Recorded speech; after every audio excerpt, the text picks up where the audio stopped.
In order to make great YouTube titles, you really have to understand why humans actually click on videos.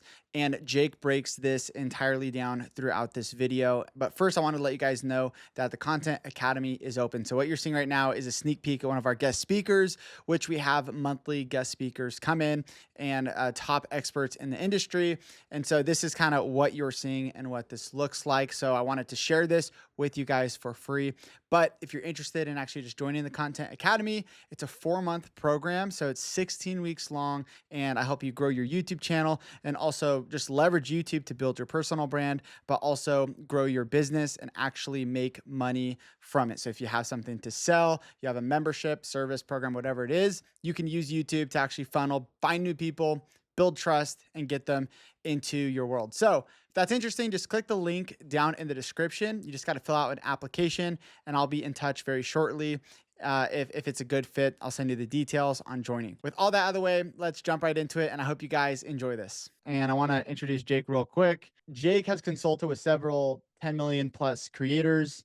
He's a legit YouTube strategist and has been in the YouTube game for a long time. He's helped creators with their titles, with video ideas, and also A/B testing. He's written a lot of YouTube titles. He's written a lot of YouTube titles. And matter of fact, he's written so many YouTube titles, he created I don't know if you want to call it a software and AI to help generate video ideas or titles and video ideas. So he's just, yeah, he's really smart with this stuff. He's got nearly 100 million views. Yeah, Nolan, that was awesome. Thanks, man. Making me feel super smart. And yeah, you guys are all very smart to be here because Nolan is also like one of the smartest people I know. And I think I'm best at teaching people YouTube titles. So this is going to be a pretty good presentation. But Nolan, you might actually be better at actually writing YouTube titles than me. So, but yeah, I appreciate that, y'all. So today we're going to talk about 3 psychological hacks to get millions of views on YouTube. So we're only talking about titles and ideas. That's the only thing we're talking about. But I think it might be one of the YouTube titles and ideas might be the highest leverage skill you can learn like anywhere online. So this is a screenshot from a channel, and these are 2 videos. They're separate videos. They're published back to back. And the title is essentially just the idea. They're identical except for one word. There's one word difference, and that one word was a difference of 6 million views. So on the right, we have iOS 15 settings you need to turn on now at 700,000 views. And on the left, we have iOS 15 settings you need to turn off now at 7 million views. So this one word, on versus off, was the difference of 6 million views. If we're assuming an RPM of $5, then that's $30,000. And you're not including all the other videos people watched, all the subscribers they got, all the leads, affiliate sales, products, if they're selling products. So this is at least a $30,000 word, which is absolutely insane. And like, we're only talking about words, right? We're not talking about, you need to be a good video editor, you need to be good on camera, you need to have like good assets and good graphic design skills. No, we're talking like 7 to 12 words. But like those 7 to 12 words could be the difference of 6 million views. So that is why I'm so pumped up about YouTube titles. So we're going to talk about the 3 click-worthy emotions. Like this is, when it comes down to like, what actually makes a good video and what gets people to click, it's these 3 click-worthy emotions: curiosity, fear, and desire. And it's usually curiosity plus fear or curiosity plus desire. So we're going to dive deep into these 3. We're going to learn, we're going to talk about why they work so well, but then we're also going to talk like really tactically how you use these emotions and get your audience to feel these emotions when they're reading your titles. So we're gonna start with curiosity. So curiosity is kind of like a mental mosquito bite. So like if you get bit by a mosquito, you're not like, oh, I got bit by a mosquito. Like, yeah, maybe I'll itch it later. No, you have to itch that mosquito bite right now. And when you build curiosity in your audience's mind, they have to watch your video right now. Like they need to know what happened. They just can't help it. They feel compelled to click your video. So that's why curiosity can work so well. It's the most powerful emotion of the 3. And in my newsletter, I've broken down like 1,000 titles, and curiosity is the most common click trigger, the most common emotion. So if you could master one thing, it would be master curiosity. All right, but how do you actually get somebody to feel curiosity or get someone curious. So 4 different ways here. There's a bunch of different ways, but we'll talk about these 4. Opening a loop, revealing a secret, being counterintuitive, and using contrast. All right, so those are 4, and we're going to go through examples of all of them.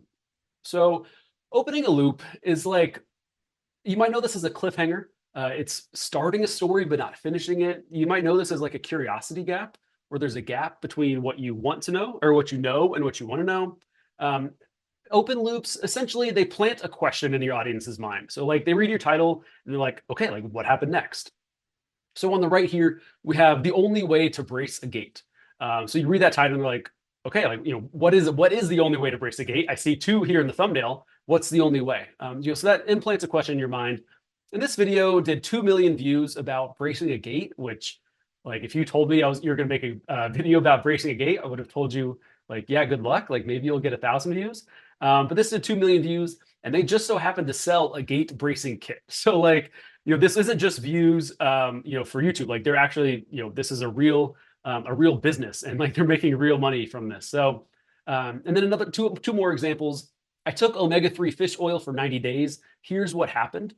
This does a great job at starting a story. But like, you read this title and you want to know, all right, hey, like what happened? So you have to click and you got to watch the video. Really, you have to watch like the whole video. So this does a good job at leading people into actually sticking around for your whole video.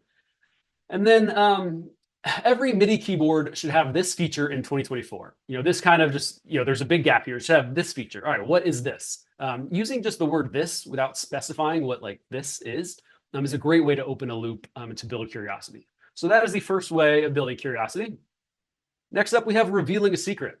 So let's pretend we're in middle school and everybody's chatting it up, and then Nolan's in the back of the class and he leans over and whispers to his neighbor and he's like, like it's like we can sense like when people are whispering and like when people are telling secrets, like our spidey senses go off and we're like, all right, what is this person talking about? Like we are all nosy people. So when you hint that in your title, when you say that like, all right, I'm going to reveal a secret in this video, or this video is going to reveal a secret, then it's like somebody whispering in the back of the class. Like all these nosy people, we're all going to want to know, all right, what is this video about? What's going on here?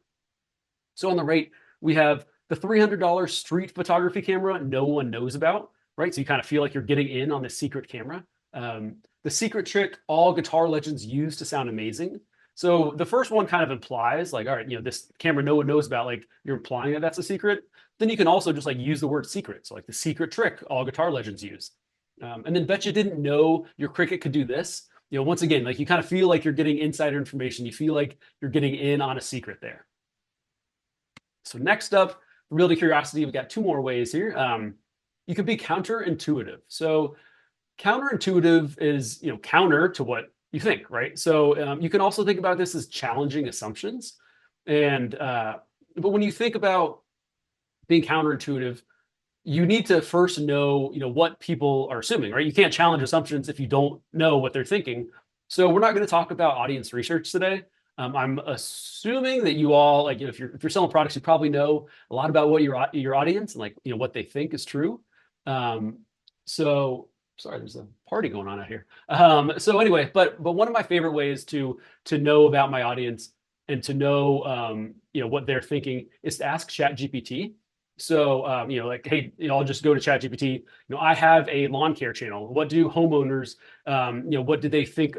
What do they think is true? What are the false beliefs that they have? What are the excuses that they believe? What are best practices in my niche? All of those are great for like, if you disagree with any of those, then you can make a really good counterintuitive title. So up there on the top left, Dr. Paul Mason, stop eating fiber. It's like, okay, like, yeah, fiber is obviously very healthy. Like, why would this doctor tell me to stop that? Right. That's really counterintuitive. Below that, I hate these guitars, so I bought one. Like, why would you buy something that you hate? There's that just kind of like that difference. You're like, wait, it does not make sense. I got to click and I've got to find out. And then we're mostly talking about words today, but the same psychology applies for visuals, like for thumbnails as well. So on the right, this is a hammer. I'm like not the best DIY dad, but I know what a hammer looks like, and that is not a hammer. So, that's counterintuitive. Like that does not make sense to me. So I've got to click and I've got to find out what's going on over there. The next way to build curiosity is to use contrast. And using contrast is really similar to being counterintuitive. They're kind of the same thing, but different ways to think about it. So when I think about contrast, I just try to compare opposites. So on the right here, we have luxury fashion is for broke people. So we got luxury fashion, broke people. Those are opposites. There's a lot of contrast there, and that difference, that tension, is what builds curiosity. How this dumb product made $1 million. Dumb product, $1 million. Like, those are opposites. That does not make sense. Lots of curiosity there. And then 8 small changes to improve your life forever. So small changes, improve your life forever. So Nicholas Cole, I got this concept. It's a lot for a little. So people love a lot for a little. So a lot, improve your life forever for a little. 8 small changes. So that's kind of combines curiosity and desire there, which we'll talk about a little bit later. But yeah, so those are all different ways of building curiosity. And so here on the right, we have luxury fashion is for broke people. They use that title, or they use this click trigger, contrast. They use it and they got 2.5 million views, which is crazy, insane, and very, obviously, like, we'd all be happy with 2.5 million views. However, like, it's not just like, we're not only talking about a couple million views. Like, Mr. Beast has a whole series about contrast, right? $1 versus $100 million house, $1 versus $100 million car. And he's racked up over, I think, 1 billion views using just like this one single click trigger, using just contrast, right? So this is like a little sneak preview of like, all right, if you totally master YouTube and curiosity and contrast, like, this is what's possible. 1 billion views. So, so what we're talking about is very effective, and it can work very well if you master it. And we just talked about only 4 ways of building curiosity, but all you need is one. Like, we have here Mr. Beast with 1 billion views on one of these ways. So next up, we're going to talk about fear. So we're going to kind of lump fear and drama and negativity together here. Now, a lot of people, when I mentioned fear, like why fear works so well and that they should use it in their YouTube titles, they get a little squirmy. And like, I get it. You don't want to be a fear monger. You don't want to be like clickbaity, but it works so well. And we'll talk about fear mongering and clickbait in a second. But first, let's talk about why fear works so well. So first off, we have the car crash effect. So the other day I was driving on the interstate and there was a car crash on the side of the road. And not me, because I'm a good driver, but everybody else, they were slowing down. They're like, yo, what's going on over there? So when you have drama and fear and negativity in your title and thumbnail, it's like a car crash on the side of the road. Like, people are going to slow down and stare, and they're going to want to know what is happening over there. And then we have the saber-toothed tiger effect. So pretend that Nolan and I, we live in the caveman era, and Nolan and I are chilling in the cave. We're in our woolly mammoth loincloths. And I'm like, hey, Nolan, there's some berries outside. You should go pick them. If Nolan's not hungry, he might be like, yeah, maybe I will, maybe I won't. I don't know. I'll go get him later. He's not going to care that much. However, if I say, hey, Nolan, there's a saber-toothed tiger outside, don't go outside, you can bet, like, with 100% certainty that he's going to listen to me. Because if he doesn't, he's going to die. So all of those people who didn't listen to their friends when their friends warned them, they all died. They were not able to pass on their non-warning listening to genes. And that's why, like, today we are all kind of genetically wired to listen to warnings. So that is why fear and negativity and warnings work so well. And then here's a great quote from the book Cashvertising by Drew Whitman, which is if you all are looking for books about psychology and titles, this is a fantastic book. It's about advertising, but it all applies to YouTube as well. And here's a quote: fear causes stress, and stress causes action. So if you're reading my YouTube title and you get a little bit of fear, well, that fear is going to cause you stress. And then that stress is going to make you want to take action. And the easiest action that you can take as you're reading my YouTube title is to just click on it and watch my video, right? So that's why fear and negativity all work so well. But how do you actually build and use fear and negativity in your titles? And how do you do it tastefully? We have 4 different ways here: mistakes, warnings, regrets, and actual fear. All right. First off, we have mistakes. So this is like Fear 101. Everybody knows what mistakes are, and nobody wants to make mistakes. So they make for great video topics. So on the right here, we have 7 mistakes beginners make camping in cold/winter weather. The biggest mistake people make with the puppy biting problem. and then big mistakes small YouTubers still make. So on the bottom left there, big mistakes small YouTubers still make. There's some contrast. So like big mistakes small YouTubers still make. So that does a great job of combining curiosity and negativity here.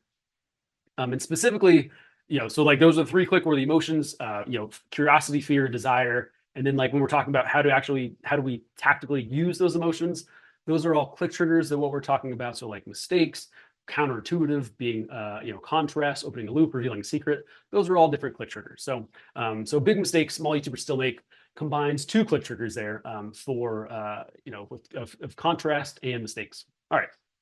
Moving on, we have warning. So this is the saber-tooth tiger effect in action. On the right, we have stop doing these exercises for low back pain. On the top left, we have don't buy a Strat until you try this guitar. Beauty products I no longer buy. Skincare, makeup, and hair care I no longer buy, and why. So there's a lot of kind of side topics I want to cover here. So on the top right, or the thumbnail there, so that does a great job of being counterintuitive. So like if you hurt your back, like, this is honestly probably the first thing that most people do. They're going to want to do, they're going to stretch their back, stretch their hamstrings. But this thumbnail is like, hey, that's a bad idea. So that's counterintuitive. It's like, hey, this best practice that everybody thinks is true, it's a bad idea. So that does a lot about, building curiosity, and also it's a warning, and a little bit of fear as well, like bad idea. So there's so much going on in that title and thumbnail. And then as far as like fear mongering, so here are 2 titles, right? So beauty products you should no longer buy versus beauty products I no longer buy. So the first one sounds a little bit more aggressive and a little bit more fear mongery, products you should no longer buy. So if you want to kind of turn that fear mongery or that fear dial down, then just talk about like your own experiences, your own thoughts. You can kind of be a little bit more aggressive and say, beauty products you should no longer buy. But it's really up to you. It's up to kind of the vibes of your channel, and how, what you want to do as a business owner. So, but you can still use, fear, which is a really, really powerful emotion, even if without fear mongering, by just kind of softening it up a little bit. So, and then as far as clickbait goes, my general thought about clickbait is like, it's not clickbait if you deliver on what you promised in your title, right? So, so don't buy a Strat until you try this guitar. If it's like some Walmart, stupid, like cheap Walmart guitar, like, yeah, that's clickbait. Like, why Walmart guitar is not comparable to a Strat guitar, right? I know nothing about guitars, but I think Strat is like a fancy guitar. So, but then if it's like, don't buy Strat until you try this guitar, and it's this like super nice guitar that you've never heard of and nobody ever talks about, but it's really high quality, that's not clickbait at all. You're delivering on that promise, and your audience is thankful that that you mentioned this and that you wrote a good title to get them to click. So it's really just about managing expectations, and ideally, you will come up with a title and idea beforehand, before you actually make the video, so that you can come up with a great idea that has like, some really crazy promise, but also you deliver 100% on that promise. So like a lot of people click, and then everybody is thankful that they clicked because you gave up, you made a really good video. So, all right, that is the end of my clickbait rant. We're moving on here. Now, the next way to build fear and use negativity is talking about regrets. So we are all scared of having a life of regrets. Regrets our culture is like oddly obsessed with regrets. We love talking about them. Hashtag no regrets. If somebody's on their deathbed, we're all like, what was the biggest regret in your life, right? Like, they're so emotional, they're so powerful, and like they're so negative too. So they make for great video topics. So on the right, this poor guy, the one regret from high school that I still think about all these years later. It looks like, it's beating him down. And then 8 hunting rifles I regret buying, 5 bourbons I regret buying, overpriced and overhyped. Again, using kind of softening that up a little bit, telling a personal story about what the creator regrets doing. And then finally, wrapping up fear. We just have fear. Like, what is your audience afraid of? And it can be very different. So on the right, you're probably killing your fruit trees. If I'm a gardener, if I'm spending all this time and money to, make these nice orange trees, one of my biggest fears might be accidentally killing my fruit trees, right? So, so this title is like, hey, you were probably doing the thing that you really don't want to do. On the left, top left, we have this device destroys your security cameras. So that's kind of doubling down on fear, because security cameras, like they're there because of the reason of fear. Like you're scared of getting broken into. And then a little bit on the flip side there, 6 outdated trends to ditch in 2024 and what to wear instead. So like not as like crazy as security cameras, but I'm scared of wearing outdated clothes. So it's a different fear, but it's still kind of that same emotion of like, man, I'm scared of this. And so if a title can leverage that fear, then then you're set up to have a lot of people click on your video. So all right, that is fear. Next up, we have desire. And desire, I don't know why it works. Like we've got like for we got the mental mosquito bite, the saber-toothed tiger effect for negativity, the car crash effect. I don't know. Like we like what we like. We just we like desires, hopes and dreams and all the fun, nice, fluffy stuff. So there is a quote from, I think it's from Patty Galloway, who's a really good YouTube strategist. And I think I got it from him. I don't know where he got it from. This is a very poorly attributed quote. But it was, there's no boring way to tell somebody that they won the lottery. So like if I'm like, all right, everybody in Nolan's mastermind, you all won the lottery. Like, just like spit it out. I wouldn't say like, oh, the one regret everybody has by not joining Nolan's mastermind. Like, if that's like, it's kind of bearing the lead there, right? Like, just tell me I won the lottery. That's awesome. However, not all of your videos are about winning the lottery. So like, it's really important for us to eat vegetables, but like, are you going to click on a video about vegetables? No, no, it's way too boring, but people need that. So in that case, we're making vegetable videos. We need to spice it up a little bit. So here are a couple different ways we can spice up videos about desire, vegetable videos. We have timeliness, time frames, specific audience, calling out a specific audience, and then refuting objections. All right, so let's dive into these. So timeliness. This is a very powerful click trigger. You might know this as trend jacking or news jacking. It honestly might be maybe the most powerful click trigger. If you think about one of the most successful videos ever on YouTube was Mr. Beast's Squid Game video, and like he used timeliness. Like everybody was talking about Squid Game, and so he rode that wave. So this is a very powerful click trigger. On the right here, we have you'll never go back to your old turkey method after this. This was published 2 weeks before Thanksgiving, and then I don't know if I finished my explanation, but timeliness, like you just think about what is your audience thinking about right now, and how can you make content around that topic. So 3 affordable cameras better than the Fujifilm X100 VI. Nolan, you would probably, I don't know, I might be pronouncing that wrong, but 3 affordable cameras better than this fancy Fujifilm camera. And so this Fujifilm camera, when it was published, it's very expensive and a lot of people were talking about it. So this creator kind of rode that wave. And he's like, hey, here are 3 affordable cameras that nobody ever talks about that are better than this really popular, really expensive camera that everybody's talking about. 7 easy tips to refresh your home for 2024, pro tips included. So using the current year is like using timeliness on easy mode. However, it's really, really effective, even though it's pretty easy. So especially in like November, December, January, February, March, everybody's thinking about like either the upcoming year in November and December, or like the current year in from January to March. So it's an easy thing. Like you can just kind of honestly just drop the current year in your video, and that's a great way to make it just way more interesting. I mean, it lets your audience know like, hey, this is what is happening right now. It's also a great way to rank in search, especially for tutorials. So like if you look up how to start a YouTube channel, like starting a YouTube channel is different. Like the algorithm changes every year. The UI changes every year. So, if you drop the current year, it's like, hey, this is what is relevant right now. Same thing with products.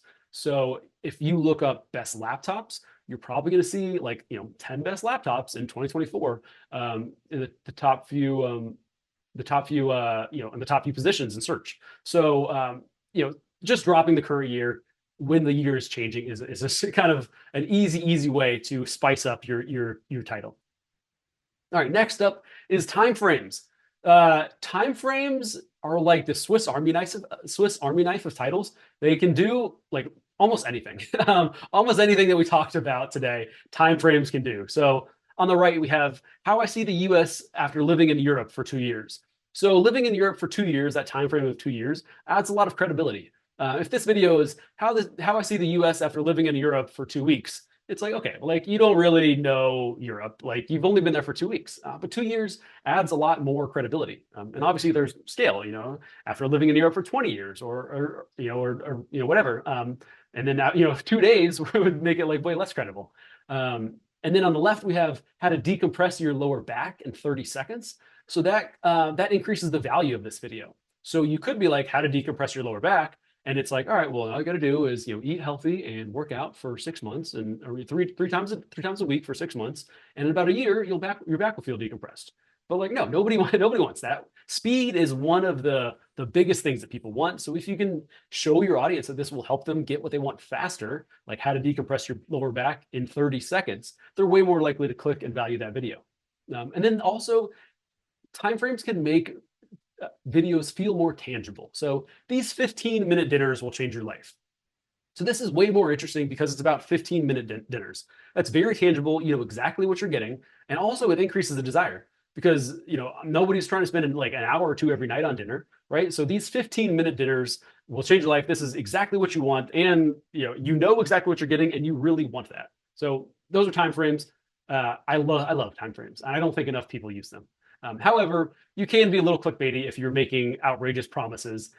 So definitely just use with care, but it's very effective. All right. Next up, we have calling out a specific audience. So if you can make somebody feel like you made this video just for them, they're way more likely to click and watch and value your video. So over here on the right, we have 10 life-changing self-care habits for the highly sensitive person. So if you're highly sensitive, you're going to feel like this video was made just for you, and you're way more likely to click and watch this video. How to bulk up fast as a skinny guy, my complete guide. So like all through high school, I was super skinny. I always wanted to get jacked. It never happened, but like, reading this title, I'm like, wow, this video was made just for me. 7 simple Lightroom tips every beginner photographer should know. So if I'm a beginner photographer, again, I feel like this video was made for me. And calling out beginners is a kind of like another easy way to call out specific audience, easy way to use this click trigger. So everybody starts as a beginner, so it's a huge specific audience, and they're also often the hungriest to learn, right? Because they're beginners, they want to learn whatever it is you're teaching. And then another kind of side benefit of calling out a specific audience in your title is that you can make really good content because you're making it for a very specific person, and they are and they're gonna like the title because they're gonna feel like it was just for them. And then everything in the video, they're like, oh wow, like this is for me, yes, this is exactly what I need. So it not only going to help people click more, but it can also kind of lead to a better video and a more satisfied viewer experience. All right. Finally, this is the last click trigger we're talking about: refuting an objection. So when you refute an objection, you're pretty much just getting rid of someone's excuses, right? If you get rid of their excuses right there in the title, then they kind of have no excuse but to watch your video, right? So again, this really you need to know your audience if you're going to be refuting an objection. But ChatGPT can help, and talking to your customers, reading comments, hanging out on Twitter or Facebook groups or Reddit, all of that can help you learn what the biggest objections your audience has are.